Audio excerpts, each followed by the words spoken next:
Welcome to the Play 2 Video Games Club. I'm your host Paul James, and I'm again joined by Jay Parnas. Your host. And Damo Camilleri, who's dead. He's not dead. He's been resuscitated. He's several times. Yeah, I mean, look, some people will do anything for a bit of mouth-to-mouth, but, you know, it is what it is. Jesus. Let's move on. Let's hope Damo doesn't watch this one. Let's hope he does. That's for you, buddy. Alright, so the Play 2 Video Games Club, monthly event where the three of us ordinarily would go back, play One of us would pick a game. One of our choosing. Or one that we've all collectively decided it's worthwhile going back to. We'll do that once every 4 months. Yeah, thereabouts. And this was one of those months, so it's a real shame that Damo's not here, because Jay and I are going to be the only ones here to discuss Castle Crashers. Yeah, well, which is a game that Damo loves and adores and can't be here to talk about. Yeah, real because sad. He's dead. Yeah, well, I mean, on and off. Yeah, he's in an on again, off again relationship. Yeah, it's because it's us walking and flicking the switch. His life support switch on and off and off. Oh, that's cool. Cruel was actually cool and unusual punishment. Anyway, back to Right now it's on. So yeah, well, I mean, depends. Sorry to anyone who's been affected by any of this stuff. Yes. Or anyone who has found that offensive or in any way, shape, or form not funny. So all of you. So Damo was his idea. Anyway, back to Castle Crashers. Castle Crashers is a game that isn't that a good game? I dabbled with a little bit on the 360. I was a little bit late to the 360 part. I think you and I... Castle Crashers came out. I'm pretty sure you and I played a little bit of it because we followed up our Battle Block Theatre run. That was in the time where we were smashing out a lot of co-op games. Yeah, see, I'd played Battle Block before Castle Crashers, and Battle Block was the follow-up game to Castle Crashers. Yeah, that was your introduction to the Behemoth stuff. Yes, because I'd never played Alien Hominid. Yeah, right. I still haven't. It's a good game. If you like Metal Slug, it's good. Anyway, that aside, it was around about the time we were smashing through a lot of Borderlands together, a lot of the DLC when that was coming out, and Battle Block Theatre came out at a similar time, so we sort of jammed that in the schedule. And Battle Block consumed a lot of our time. Yeah, there was in the day. Yeah, that was. If my recollection serves, it was a somewhat empty window gaming wise at the time. I don't remember exactly when it came out, but I feel February, March. Yeah, and it's just not. It wasn't as populated that window as it is these days. Yeah, for sure. Well, this was up. That would have been what, 2013. I'm going to look all these things up while we're going. Okay. Pad for me. No. Okay. Well, we did spend a lot of time playing it back in the day. Yeah, and I feel like we did touch on Castle Crashers. It prompted me to then purchase Castle Crashers. I'm pretty sure we played a little bit of it. We may not have played very much. No, I'd barely progressed anywhere. Like I'd beaten the giant cat in the water early on. Yeah, I think that's where we get. That was the extent of mine. But I did like what I played, and I was really eager to. Yeah, I guess it was just a timing thing. I mean, the gaming years of kind of April 3rd, 2013. Okay, for Battle Block. Yeah, and we played that on release, I believe. Yeah, because you'd been hyping that one up for a while. So that well, again, that was a day and date purchase. And you know what? And that was off the back of things like that's right. Crashes. Yes, because I was a big. So I frequented Newgrounds back in the day, which is sort of where the Behemoth got their start, and. I mean, not to give you a full history of the company, but, you know, they... No, but it's a worthwhile one, because these are things that I didn't even know. True. Well, I mean, they started with sort of their Flash portal, obviously, which was... I think it's arguably one of the first Flash portals ever on the internet. And I'll just turn and face the camera a little bit better.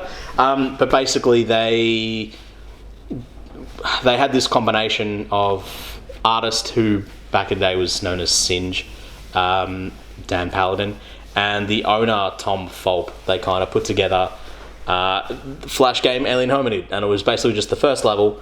It wasn't even the full first level that was in the console games from there. Really just sort of like up to the mid-boss. And there was less in it, but so on and so forth. But it was a really good game, really well polished. It felt great, and millions of people played it, and they got lots of sort of, I guess, revenue off of that. And they then, from there, sort of took the plunge and became a games company. This is kind of before the indie wave, I suppose, because, I mean, like, they put out... it was like the games like Castle Crashers PS2, GameCube era was when this came out. So they've been around for a while, I guess, now. It would have been sort of, I guess, mid 2000s or 2004, 5, something like that. They certainly were about before, as you said, the big indie surge. Yeah, that's right. Arrived, and which, credit to them. The main indie surge was off the back of having consoles, all be it PS3 or 360, hell, even the Wii, with an internet connection that and the perks that come with that, and also like game development tools being much easier instead of just having accessible, instead of just being thrown Unreal and say, hey, try. Alien Hominid originally released on Newgrounds August 2002. Yeah, that would have been the game. It came to PS2 and GameCube 2004. Okay, so that was about right with those. The GameCube. Yeah, and that's the thing. I remember seeing that in store shelves, being like, I played that on the internet first. It's crazy. Like, that's this weird sort of outlier of things that never happen, because back then it didn't happen. Even now it doesn't really happen. Not so much. I mean, I guess Super Hot kind of had that, I suppose. Yeah, because that was an in browser. There are a few outliers. They're not. Yeah, for sure. I wouldn't be able to think of 3. Yeah. I mean 3 more than the 2 we've just got. But that's the thing. From there, then they went into, they developed that, and that did okay for them. Didn't do amazing. They ported it to the Game Boy Advance even, and then from there they started development on Castle Crashers. And unlike now, where they're kind of being really secretive and teasy about their new projects, as they did with Pit People, which the current I had that code for and I still haven't used. Yeah, Sorry, unfortunately, and more so to Damo's disgust, Damo has had gotten a key to the Xbox One version of Pit People, which is the 4th game from the Behemoth. I received one as well, because we'd both put our names down for the beta. Damo doesn't have one. He subscribed with the intention of passing it on to one of us, but I'd already told him I subscribed. So he passed it on to Jay. Jay didn't use his, and then I didn't use mine. And the beta's been and gone. So did I miss the window? We completely blew it. Yeah, well, I mean, look, September was a crazy month. So sorry, mate. Hats off to you. At the funeral. May you rest in peace. Anyway, moving on. Damo's he's hanging out. He's playing Nintendo. He's all right. Anyway, Castle Crashers is great. Look, they put a lot of their initial sort of, I guess, advertisement on the Newgrounds community. They had they had this little mini flash game where you could play as the Castle Crashers and beat up Tom Fopp's face and stuff like that. And so the characters were out there, and I think even still you might be able to get some Castle Crashers merchandise through the Newgrounds store, if they still do it that way. You certainly can through the Behemoth store, but that's the thing. You were able to buy merchandise from this game through Newgrounds. That was still very closely knit. What I've noticed, and just to kind of piggyback on the merchandise and all those sorts of things, is going to gaming expos, and even things like Australian Comic Con, which is not a gaming expo by any stretch. It's small, it's kind of crap. But you'd walk through there and you'll see people dressed as Castle Crashers marching around through the thing. I'm like, that's cool. That's years after the game. Yeah, well, almost better part of a decade since Castle Crashers has come out. Yeah, since its first release, for sure. And that's, look, the coolest part about Castle Crashers. Well, I'll touch a bit on that later. Remind me. But remind me to talk about the coolest part about Castle Crashers a little later. But one of the very cool things is that it kind of had that almost social media aspect without touching any of that Facebook, Instagram shit, because it was dealing with the Newgrounds community first and was spreading out to the world that way. I mean, also you had the Xbox Live Arcade start to really kick off in a different way. I guess you could almost attribute that to Geometry Wars, pushing it being such a popular game. Yeah. But then when Castle Crashers hit, Castle Crashers blew it apart. It was the first digital game, I think, ever to get 1 million sales. And that one was Geometry Wars. But did it crack 1 million beforehand? Yeah. Okay. Well, it'd be up there. But then I think it was the first Xbox Live Arcade. Because just that non-launch thing anyway. Yeah. Because I remember it kicked on, and I remember it when it cracked it. I was just like, that's fucking insane. Because it's such a cool game, but I mean it's very much. It was probably the first game that really showed that there was something in it with this whole digital For sure, these absolutely. Possibilities on a console. Yeah, absolutely. And obviously from there, since the release of that, it then came to Steam. I don't think, has it ever come to PlayStation? I don't think. Castle Crashers, yes. Yeah, Battleblock hasn't. Battleblock hasn't. Much to my despair. Yeah, well, I played it on 360 and I just love a trophy. Yeah, we know. But beyond that, that's the thing. It's just a real good game. To delve into what it actually is, it's basically Final Fight with magic. So you've got your weak attack, you got your heavy attack. You can like combo people. You can pop them up and then sort of jump up and knock them into the. One of my favorites was just getting them up into the air and then just railing on and just moving them from screen to screen. Yeah. And like that'll get you a lot of experience points. And it was handy also too when you were kind of a little bit desperate in terms of combat. Like, I'm under the pump here. Try and knock one in the air, and it just buys you a little bit of time. Gives you a lot of distance too between yourself and the other enemies. Yeah, it's real good. It was a nice little bailout option. Yeah, and like the coolest part about it is it's not just pure health. Like the really cool part about Castle Crashers is the magic system, and obviously it's got its RPG factor of when you hit enemies you're gaining experience, and the more you hit an enemy up to a point they'll continue to give you experience. I think it's up until their sort of internal health bar is gone, and then from there, like you can sit up in the air and combo them forever basically, but you'll eventually stop getting experience points for it. So what's the point?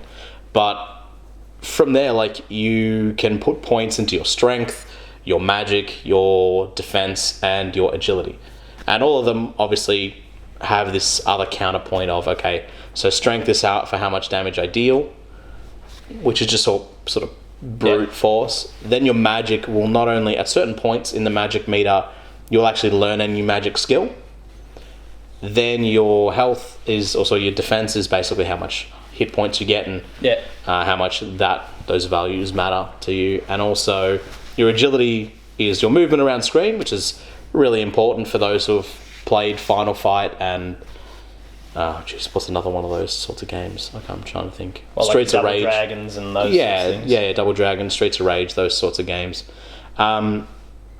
Movement obviously around screen matters a lot, but it also you get a bow and arrow fairly early on, and the amount of damage and speed sort of is changed based on how much agility you've got. Yeah.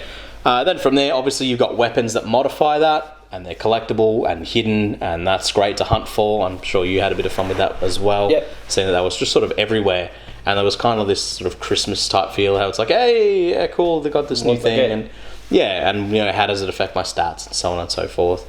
And then you've sort of got the little friend, or the animal orbs, which are kind of these little Rubenesque companions that kind of they give you some sort of added perk. But one of your favourites, was it the eagle, the one that the hawk? Sorry, that collects just all over the place. It just starts bringing food items in. No, so the hawk, what he does is he pecks downed enemies, and if he pecks them and gets damage, like on or after they're dead, he'll pull a healing item from. So it's kind of this. See, I didn't because I didn't use him. I didn't catch that little perk, but I just saw him raining in items, and it's every now and then I'd either be in the way or I'd see that it was getting dragged towards you, like, nope, I want it, and just run in the middle and take it. It's real good. And that was the thing, like we played through the majority of it co-op. Yeah. We played 3-player online, 3 different computers. You can play local co-op. And on Xbox or PlayStation, the same deal applies. And I'm pretty sure PC as well. It's just you can play. We just said that we did on PC. So but like you could still play local co-op on the PC as well. So one person keyboard, multiple controllers, so on and so forth. It's a really long game considering games of its type. Surprisingly long. So when we got into first started getting into this, because this time of the year is a busy one in terms of new releases and player 2 commitments in terms of writing reviews and features and stuff, and then my other real work responsibilities. Real work. Sorry, like paid. Sorry, Matt. Matt, thanks. In terms of those other responsibilities, I don't have a lot of time. I'm hoping Castle Crashers is kind of on the shorter side, and it still kind of is clocking in at around 7 or 8 hours or whatever it is. So we kind of helped. That was much longer than I thought, because. But me and Damo helped that along because we were kind of gifting you items. There's a lot of sort of go back and explore type stuff. Yeah, things that you guys had, so you just grabbed the item and then exchanged it for something. I grabbed it. Oh, cool, now I've got it too. Yeah. Some of the things I couldn't use anyway because I was under-leveled. But you get there eventually. And and then I'd have that thing already. And also, we kind of knew where everything was, whereas, you would see stuff, and it's kind of that almost like 10% Metroidvania. If it's like, hey, I saw that thing in a level. Hey, it's a cracked wall. I can use a bomb. Yeah. Because that's it worked in Zelda, so it works here. So it works here. Yeah, and the horn and so on and so forth. Like they give you little minute indicators, and there's secrets. And there's some other things that they don't give you really any indicators at all. It's just and you just happen to you found it. Yeah, that's right, and which I think is really cool. Like a lot of the secrets in that is really cool. The difficulty does have little spikes, though. The difficulty is not a nice even incline. There are a few, and you would have heard me and Damo chat about, good, we really need to buff up our defense for this place because it's a real shitheel. Yeah. And we managed to get through it pretty easily. Those cat-like ones that breathe the little fire, bears. They were a nuisance. Yeah, the dudes in the lava world are a real nightmare because the fire damage is real strong, and if they get a good couple hits on you, you are in trouble. So it was handy for me having these two who'd already been through. Well, you and Damo, who'd already been through it. That could kind of give me some heads up that when you level up, you want to probably put your next few points into defense, or you want to put your next couple into magic because you want to unlock this. It'll make it a bit easier. Yeah. That comes through trial and error. I didn't put any points in the end at all into agility. Mine was all strength, defense, and magic. And we'll come back to agility later because there's one of the multiplayer modes that we can talk about. Yes. That does factor that in, and you do see the noticeable difference with that, and that's scales with that, and it's a really good indication of okay, if this actually mattered to me, then I could probably do that. You know what I mean? Again, we'll touch on that later because there's just so much content to this game, and that is the coolest thing for me. And so much that's been added post-release. That's what I was going to say. The coolest thing about this game is the amount of content, not just at release but also post-release. And they're not things that you'd necessarily think of. Like when the game first launched, you got your campaign. Cool, but some of them aren't. Some are better than others, but some of the mini games and other little activities you can get involved in. So the mini games, and they've just thrown them in there because they thought, hey, this is a dumb, funny idea. They had a couple of mini games at launch. So that they did have some of the mini games at launch. One of those mini games from launch, which is All You Can Quaff, which is basically just an eating game where you just hammer on the A button, and the more sort of shit you eat, you'll eventually got a certain amount of stages, and whoever hammers the A button fastest wins, basically. It's Mario Party. It is Mario Party, yes. There's that, and then there's also the battle arena, which is basically just the basic combat arena. Yeah. Which there are a few of in the story mode that you can just cruise into. If you go in a single player, it becomes kind of like a horde mode, except double dragony, if that makes sense. So just waves of enemies. If you're there with multiple players, it'll just be an all-out brawl, just with you castle crashers dudes. But in terms of the content, the coolest part about this game is every enemy that that wields a weapon, like a sword or mace or whatever, is a playable character. There's 30 odd or something. Yeah, it's crazy. It is a crazy amount. In terms of my playthrough, which obviously was my little bit of time had been on the 360 and then played on the PC for the sake of what we were doing, but so I had next to nothing, but you guys had a bunch of different choices available, and I and that's not even scratched the surface by the end. Neither had we. We were barely scratching the surface. That's true. So basically, you start off with 4. There are a few that you unlock during the story, which is I think it's about 3 or 4 that you unlock. Yeah. Then from there, every time you beat the game with one of those characters, you'll unlock an additional one, and that one will unlock an additional one when you beat the story with that character. So basically, think of so there's about 6, 7 characters, and then you've got an additional 2 for every character beyond that. It's crazy. It's crazy. And then you've got and I believe this was post. Now, personally, that doesn't hold the greatest appeal to me. Okay, I don't want to replay the story. That's fine. 30 times or something like that, just so I can suss out how some different characters work. But at the same time, it's cool to have all these different options. Sure, absolutely. Where I finished with the green guy, you finished with whatever, and I'm pretty sure there are alternate ways. I unlock this guy, but you unlock this guy, and so we're all still getting slightly different variants of our New Game Plus or repeat playthrough. There might be alternate ways to unlock those characters, I think, like a certain amount of battle mode or something like that. But then you've also got... So on the original Xbox 360, there was DLC packs that came out of characters.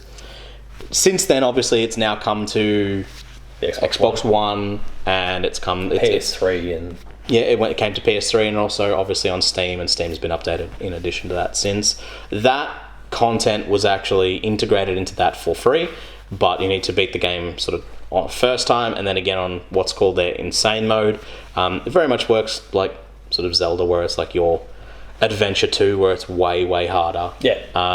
Enemies take more damage and so on and so forth. And then at the end of that, you've got a store that you can buy stuff from, things like that. But the other really cool thing is, and this was all the way back on the 360. So Castle Crashers came out, what did we say, 2005, 2006? 6, I think I said. 6. We'll go with it. Battle Block Theatre came out 8 years later. It would have been 2013, so it would have been 2005. Yeah. Wait. Thereabouts. I can't remember what years we said. It's 7 or 8. No, but I know that it was 8 years because I remember them with Battle Block Theatre. They'd been saying it was in development for 8 years. Anyway, the point of that is when they released that game, and it was the same deal for when they released Castle Crashers the first time. If you owned Alien Hominid on your 360, you could play as Alien Hominid from the start. You unlock it in the end after beating that level, the Alien Hominid level. Originally, I think that might have been unlocked from the start if you had a copy.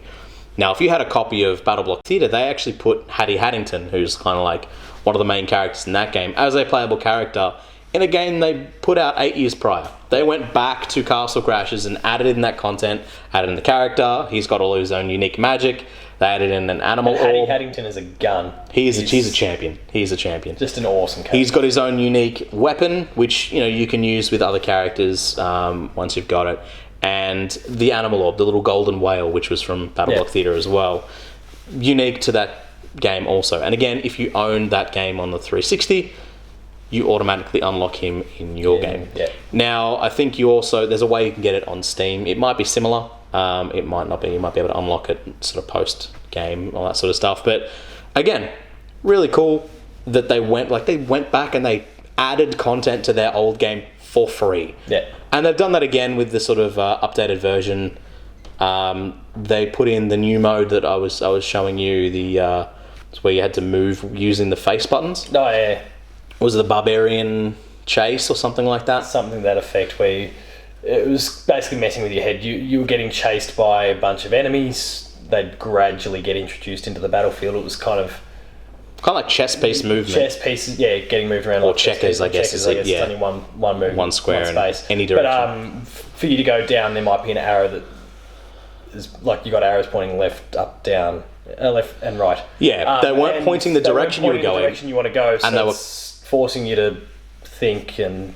Basically, they were pointing. I want to go down, so I've got to point right with my stick or whatever. So the arrow was pointing in the same direction as the button you need to press, and it was color coded as that. So it'd be yellow up. And that might move you left. Yeah. And blue left might be making you move up, because obviously X... Again, this is with 360 controller. I think the PlayStation's not color-coded quite the same. But no. Anyway, that aside, it's... purples and... Yeah. But basically, those sorts of movements will move you in those directions. You basically got to run away as long as you can. It's not the most addictive... No, it's simple. But it's pretty, pretty novel. A bit silly fun. See, like Last Man Standing sort of approach when we both played it together. Yeah. And then obviously you've got your battle modes, which is basically just, melee combat. Last Man Standing, really. Yeah, except obviously, the enemy is, the other players. Yeah. And for that, there was quite a few modes that were new that I hadn't seen. Things like, so there's one where you had to collect treasure, and collecting the treasure would actually deal damage to your enemy. Yeah. That was pretty neat. Obviously, there was just the basic combat. I know I'm forgetting a few. And then there was the archery one. Yeah. So, which was great fun. As you collected an arrow, it would boost your agility stat. It would boost your agility, so you'd be all of a sudden hurtling along. Yeah. And if the other person's failed to collect any arrows along the way, well, they're just scrambling to try and survive until until a little arrow pops up near to them so that they can get it and they can start boosting their agility. And by the end of it, if both have managed to last that long enough, you got people moving around the screen at 1,000,000 miles an hour just trying to. By that stage, it's almost luck. So basically, your weak attack and your strong attack, they were both replaced by fire arrow. You've got obviously unlimited arrows, same as in the main game. But obviously, because arrows speed, launch speed and damage are all determined by your agility stat, by collecting these arrows. Like, the more arrows you collect, the faster you move around, but also the faster you fire arrows and the more damage they deal. So it kind of becomes this sort of critical mass of, like, retarded movement on this one static screen, or mostly static screen. Yeah. And just sort of, like, trying to sort of dodge arrows and this really cool kind of archery combat, I guess. And yeah, like there were times where we would just sort of run up and point blank, like empty, like just dump arrows into the other one, and whoever was like slower. But then you still had, if memory serves, like you still had the ability to do the melee throw thing, which was handy if you when I was on the back foot a couple times there, like you'd start advancing towards me. And I'd be managing to evade the arrows, and then I'd run at you quickly, throw you over the top, and try and bolt for the other side of the map. It worked a few times. For sure. It didn't on some other occasions. But, yeah, and sometimes that kind of went the other way. You came in for a throw, and you got thrown yourself. I got thrown. Yeah. It's just this really cool package of, like what you would have on an old arcade. You could very easily see people playing Battle Block Theatre in an arcade, just two people like at the machine just smashing it out, because it's just fun. Like it's accessible. Yeah, for sure it is. Like it's easy to understand. The quirky sense of humour might not gel with some people, and typically something like that doesn't work with me. But the Behemoth's sense of humour, in terms of their games anyway, seems to have just and not to mention that historically, for the most part, there's no real dialogue. It's all kind of, it's got that sort of original Lego Star Wars type where the dialogue is really very small. Yeah. And it's just, characters going meh and stuff like that. There are a few instances of like little speech bubbles, but for the most part, just stuff happens and you see it play out. Yeah, you got deers that just start. Oh, the deer! The deer is the coolest, one of the coolest characters. How can you describe that? It's just rocketing along by propulsion of its own fecal matter. Yeah. And then you think that's really funny when you see it at the beginning of the game, but then towards the very end. Oh, the cameo? You're fighting more enemies by moonlight, and all of a sudden you see in the far distance this... Santa style across the silhouette across the moon. Yeah, it's great. Just like deer shit rocket. That's the best. But that's the thing. Like the game, like all the levels really varied. All the bosses had their own way of play. Like... it's not just another one of those, if that makes sense. Yeah. So, like your final fights, your Streets of Rage, your Double Dragons, they kind of get old by mission 8. By level 8, you're like, cool, I've done this. I'm done. Castle Crash was varied. The bosses, when you encounter them, all required something different. Some were much harder than the others. There was that corn boss. There was the corn one, which was just ridiculous. And the catfish is not the most fun, but once you know the tricks about how to be dealing constant damage to the catfish, it's kind of not a problem. Hot tip, break down the fur balls and let him get hit by the cannon. Again, but it's one of those things where it's like you learn from sometimes accidentally executing it. Oh, that's right. Oh, hang on, that's it. Cool. And then, how did that happen? Oh, I see. The thing with the thing, and got it. It was just. Oh, look, for me, I've loved this game for a long time, so sort of seeing you come in and, I knew you had an idea as to why there was reverence from both me and Damo. I'd enjoyed what little I'd played already, so, I mean, I guess in some ways it wasn't totally the game that we'd all played and adored, but I knew that I did like it, and it was just a matter of actually getting to sit down and commit that's right. enough time to it to actually appreciate it. And again, it is properly. A surprising amount of time. I mean, look, some of the jokes are old. Old. Like there's a level midway through where you are literally fighting pirate ninjas. Yeah. Now that's an internet joke from straight out of 2005. And I'm pretty sure died around 2008. Yeah. Like the whole, hey, which is cooler, pirates or ninjas? And no one cares. But that's the thing. There are straight up pirate ninjas in that game, and again, you can play as them. Like, whether you want to or not, or whether you want to spend the time to do it or not, that's up to you. But the cool part is that you can. Yeah. And I think, like, games like that, especially, like, indie games when they're from such an old time before indie games were so popular, and you could, dedicate your free time and just spend 4 years and put this game out solo and be like, cool, this is my game, I put this out, and make bunches of money. Yeah. They kind of made an indie studio. The cliche thing of they did it before it was cool, I suppose, and they're still doing it. They're still kicking ass, like, which is great. Like, when I hear, but they're not rushing either. No, they do it. They do it in their time, and their games show. Because I mean, they're all fully hand. They're all received. Fully hand drawn. Been received really well. Yeah, they have, and that's the thing. Like, they port their stuff when they want. They push it here. They've had support from Microsoft their whole time, so they always give Microsoft first go at it. Which in some cases they don't go to PlayStation like BattleBlock at all. Yeah, that's right. And look, it's the sort of game that you could very easily play anywhere. Like, I would love Castle Crashers on a handheld. Yeah, I would play it through again. Like, I've played through that game. Give me that Vita copy.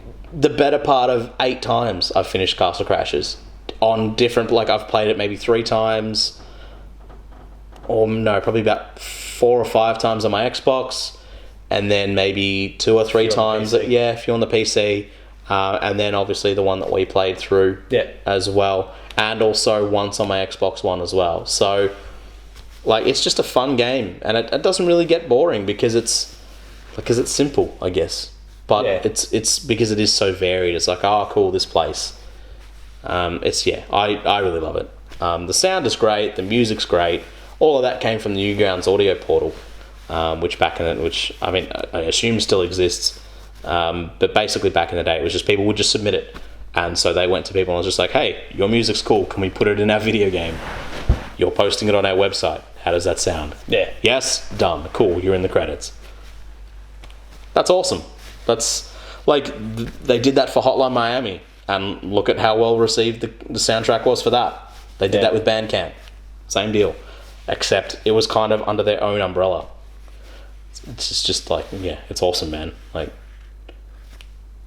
look, the game's a lot of great fun, and it coupled now with the fact that I've already played BattleBlock Theatre, it does kind of make me want to go back to Alien Hominid at some point and find. I've got it on a 360. It's real hard. I suppose I have it on the Xbox One. It's real hard. As in hard to go back? No, it's difficult. It's a really difficult game.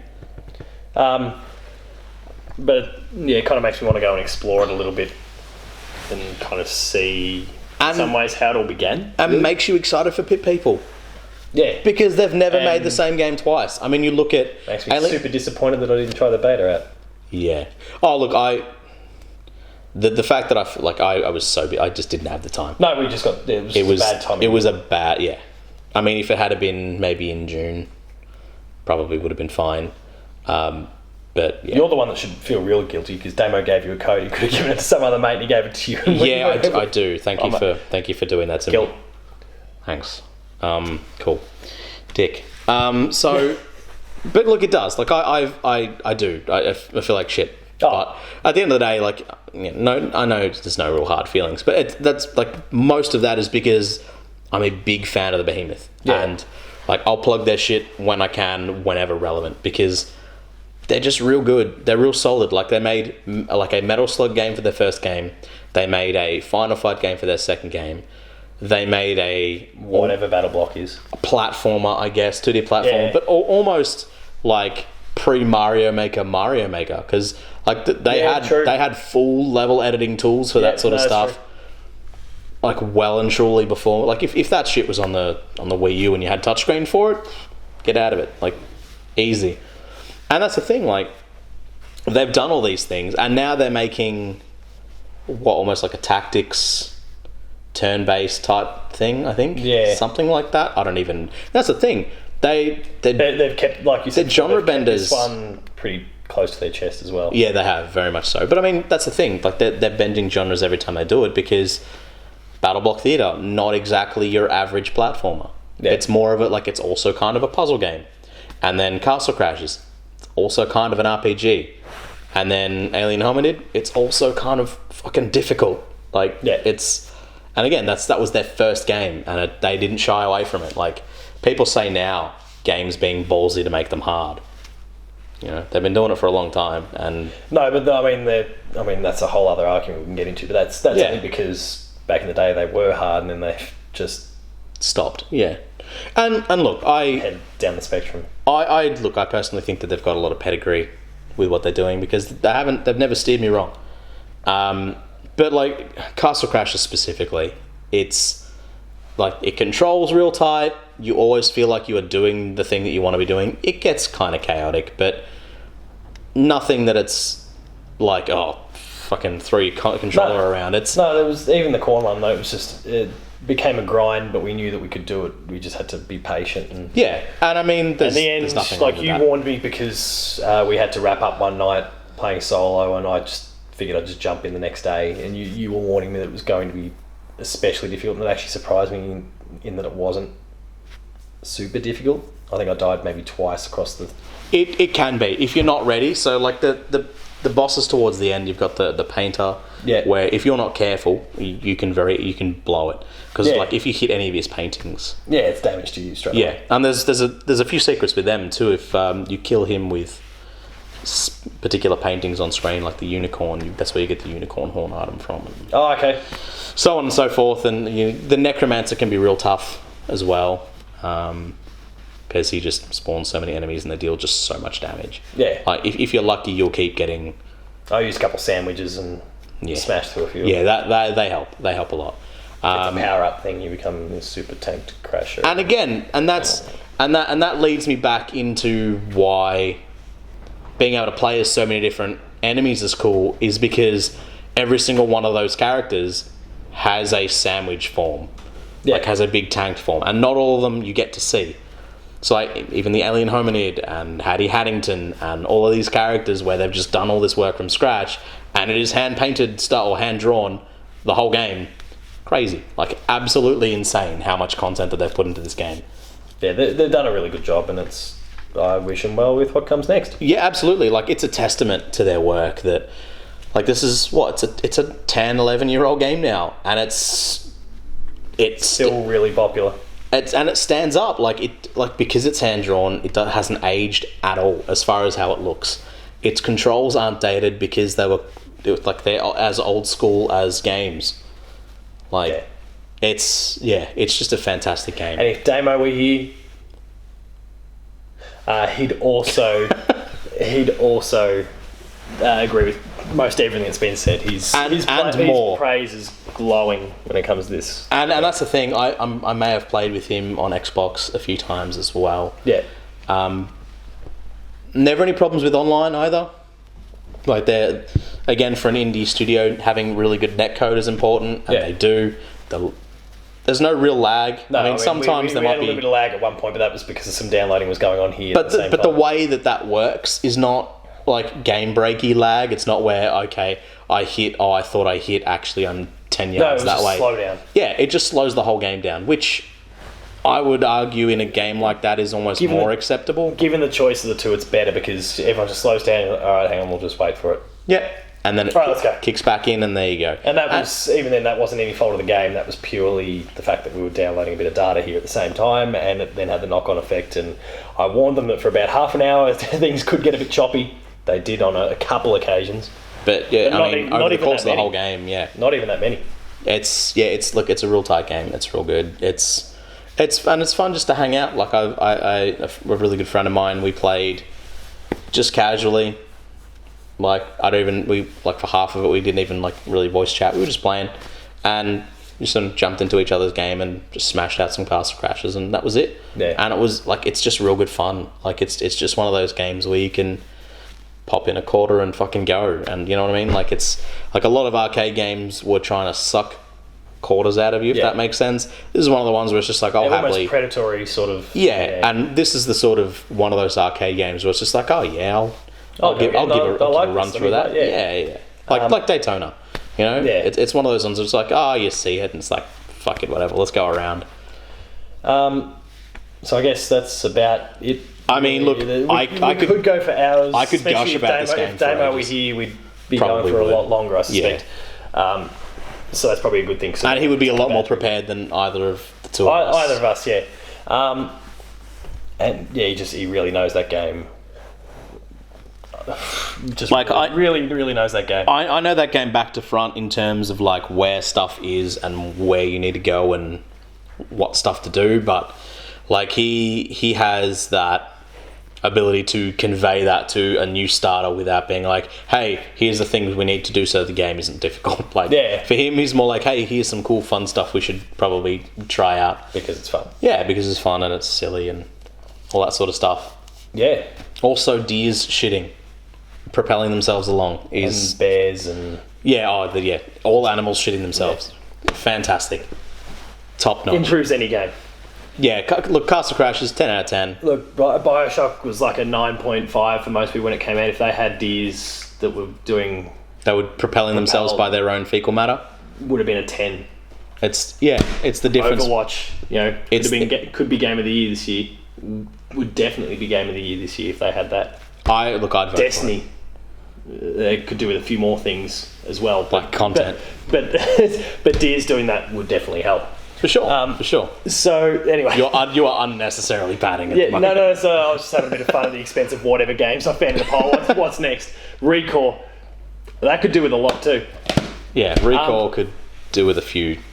Maybe chuck in a couple deers. I mean, imagine playing Uncharted and all of a sudden Sully just... be great. I mean, isn't that what Uncharted is anyway? Till next week. Where you're welcome, viewers. You're welcome. Till next month, I should say, where we're actually rehashing a game that we used to do pre-Player 2. Yes. This is one of my old choices. We kind of used to mess around with the Video Games Club concept before I actually joined Player 2, and this was just a thing before we joined Player 2. Yeah. And then when we came across, and I put it to Matt that we kind of kicked things off. Those old episodes kind of were lost. So we're actually going to gradually over the course of the next couple of months, just because it's the crazy... 2, I think. Yeah. No, because it'll be myself, then Damo. Damo never actually got around to doing one before I jumped over. Wasn't his... We only had the 2. That's what I mean. Aren't we going back and doing 2? Oh, sorry, yeah, there's 2 games that we're going to go back to. So do you want to announce them? There'll be one of mine, which is next month. We're going to do Secret Evermore for the Super Nintendo. And then I guess Damo... A few months... Damo never had one. Yeah, no, I know. Is Damo going to have one in between? He hasn't announced what his is going to be yet. Okay. So cool. And then... TBA. Then following that, we get into a game that Jay adores, which is Jet Set Radio. Jet Set fucking Radio. Come on, son. So, I mean, it'll be good for us anyway to revisit some of these games, either A, finish them, or... Yeah, we were a little bit less prepared in the old days. We didn't quite always finish. Yeah, we're a bit more organised these days, so... Believe it or not. Damo. That's fine. He's alive this time. So it'll be good to kind of go back to those, revisit them in some ways. Back when we did Secret Evermore, for example, I had played the game when I was young. It's a game that I adore, but I didn't replay it for the sake of the Games Club because it was one that I kind of wanted to take from the childhood aspect. Yeah, childhood aspect, and look at it with a bit of nostalgia and all that sort of stuff. Whereas these guys are getting, yeah. Well, I mean, I played it. Get back and I played it with you back in the day. That's one of my earliest memories of gaming with you at your parents' place. Good times. I mean, obviously we'll delve into that when we re-record, but for me, I played up until a long trading sequence that I was just like, oh no. Yeah, and given that we were nowhere near as prepared back then for those we are now, you just pulled the pin there and that was it. That was enough and it was enough for you to be able to talk about it. Yeah, it's about the opportunity to third of the way through or more. Yeah, I think. But it gives going back to it gives us an opportunity to really hash these things out. Yeah, I should finish it. And we'll go. And you should finish Jet Set Radio. Damn, it's a good game. So there's a couple little previews to what's to come, but yes, definitely next month, Secret Evermore, something of Damos, then Jet Set Radio, before we get together again for an 2017 all of us game. Yeah, that'll be January. That'll be January's game. Jesus. Yeah, time flies when you. Well, no, actually, Jet Set Radio will be January. Yes. We'll have February. We all. Damo will have something for Christmas, and then we'll be back on track in February. So until next week, where we come to you with a new episode of Patched, that's the end of the Video Games Club for October. Thank you again for watching. Make sure to visit player2.net.au for a bunch of awesome written content. Like, comment, subscribe. Like, share, subscribe. Visit our Patreon that we don't have. Oh, yeah. And we'll get like $1 a day. Are you kidding? That is $1 more than I think. It'd be $1 that I'd put in. Do you put in? Yes. And then it gets shared 33 cents. No, probably not even that. Patreon will take a share. So donate to Rice Spirit. Yeah, again, and I've referenced it in some earlier episodes of Patch this month, but big thank you to Rice Spirit, the artist who's contributed to all the posters that you see in the background here. We're really thankful for that, and it's a shame Damo's not here because he swears by the artist, and which is better than being sworn at. Exactly. I can tell you that much. But very, very thankful for those because they look great. Add a bit of colour and personality to what is a very bland couch situation with the three of us sitting on it. There's something for you there. So, anyway, until next month, like I said, visit player2.net today. Like, share, subscribe. Hit the team up on Twitter. There's player2AU for the website itself. There's Paul James P2, being me. Anchorman XS for Jay. Taco's Talks. Damo's tweeting from Beyond the Grave. Yeah, he'll be there. And there's things about penguins and other sorts of things. So basically, you can get a bit of a recap as to what actually led up to his death. We're gonna have to get him just like make an actual story. Yeah, that's gonna be he'll love it. He'll love it. And you'll be able to take a link to that story right here. So until next week for Patched, where we're presumably going to be talking PAX. Yeah, on PAX the horizon. By the time that airs, it will be PAX. Days away. Yeah, days, minutes, seconds, moments. Multiple. Until then, thank you again for watching, and we'll see you later. Play fucking Castle Crashers.